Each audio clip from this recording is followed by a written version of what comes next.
reform its empire. First, China would take over North Korea. North Korea is kind of just a puppet state at China at this point. North Korea would be absorbed into China. What's next? Well, there's this little piece of land called Taiwan.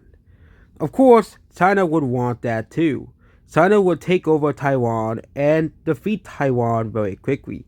The US would help Taiwan, but they would be helpless against China's military.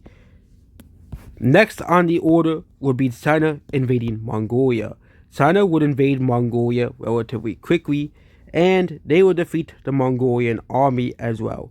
Russia would also join in on the war to not miss out on any free land as well. Well, both China and Russia agree on an agreement to divide up Mongolia and create a new border amongst themselves.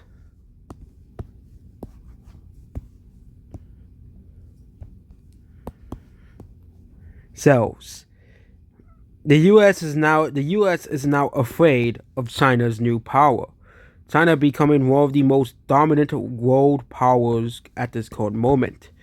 China was already on path to pass the United States in terms of military power, in terms of GDP, in terms of economic might and prowess as well.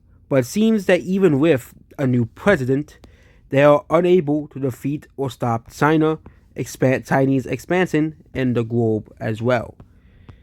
Now China will set itself on this disputed Indian area. China will demand this little piece of land here. We're mostly talking about this here. India will say no. India will declare war on China because they claim it's their land. India will claim their part of Kashmir back relatively quickly as well. They claim that this belongs to India and not China. However, Chinese troops will swiftly invade this area here as well. The problem is of India versus China is that there's an entire mountain range between them. All India wanted was this land. However, China will attempt to get back the land and push India back in Kashmir. India and China will have to make an agreement on this little piece of land here. China will say this land is ours.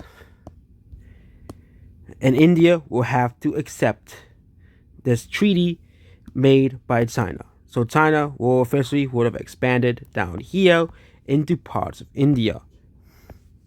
And also will get to keep the area of Kashmir, officially no longer disputing it with India. China is now the world's second superpower, with of course Russia. China will officially declare war on the Ukraine, helping Russia take whatever lands it wants from Ukraine as well. But China says that Russia needs to build up its military better, or else it will lose to Europe as well. Next thing is China wants to unite Korea, but they want to unite it under them as well. Here, Japan and the United States will not stand for this. Japan and Korea are two of America's closest allies, pulling them in war with America. America will do anything to protect Korea and protect Japan, as these countries are basically America's closest allies in Asia.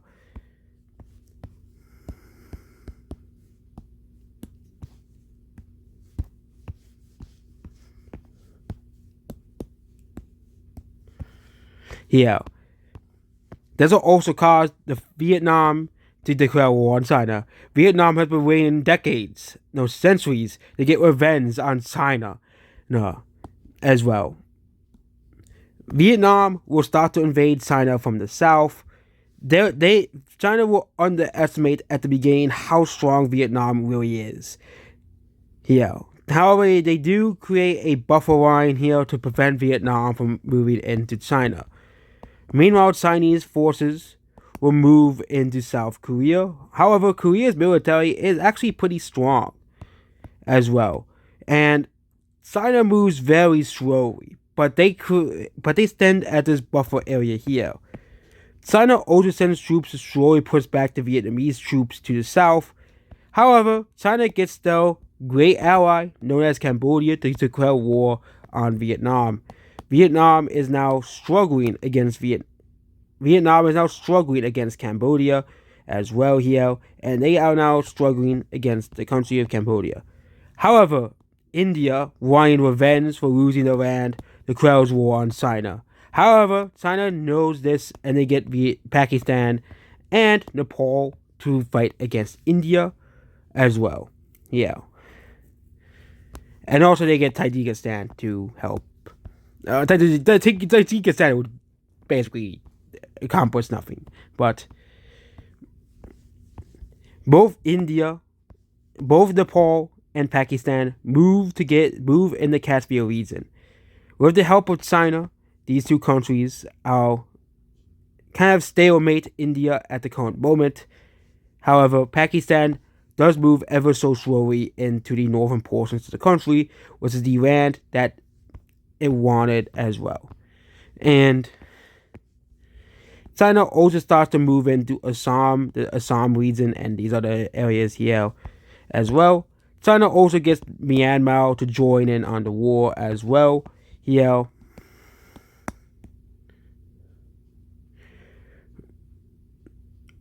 With both Myanmar and China finally taking out the Assam region.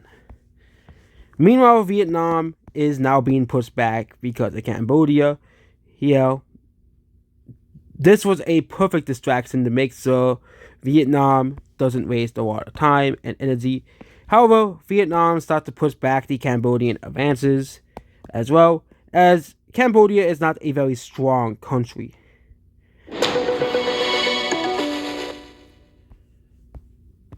Yeah.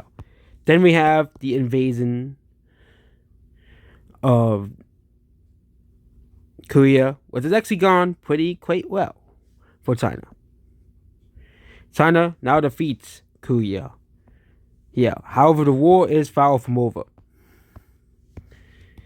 India, now expected to lose the war, gives up and lets China win. Vietnam also makes a peace agreement with China to exit the war as well. Now it's just Japan and the United States as well. The United States Navy prevents China from invading Japan. After 3 years of fighting naval battles and not winning, as China's Navy is not as strong as the United States, Japan leaves the war, which means the United States leaves the war as well.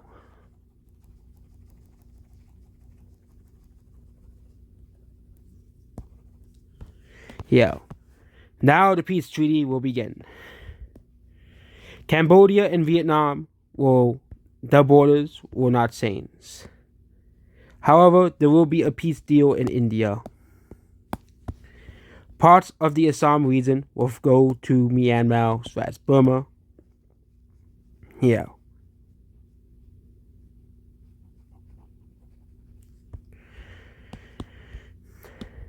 This little area here will become a puppet state of China, controlled entirely by China. Basically, India's North Korea. Nepal will gain a bit of these little Himalayan areas here, and will not gain the southern areas in the Himalayas at all.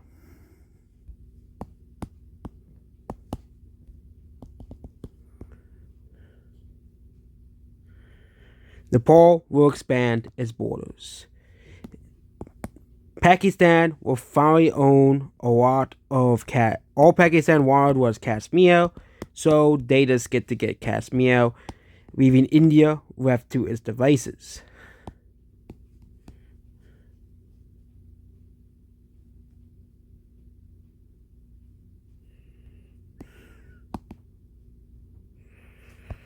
Yeah. And there we go. China is now one of the world powers. Also, Tajikistan gets nothing, but Tajikistan contributed nothing.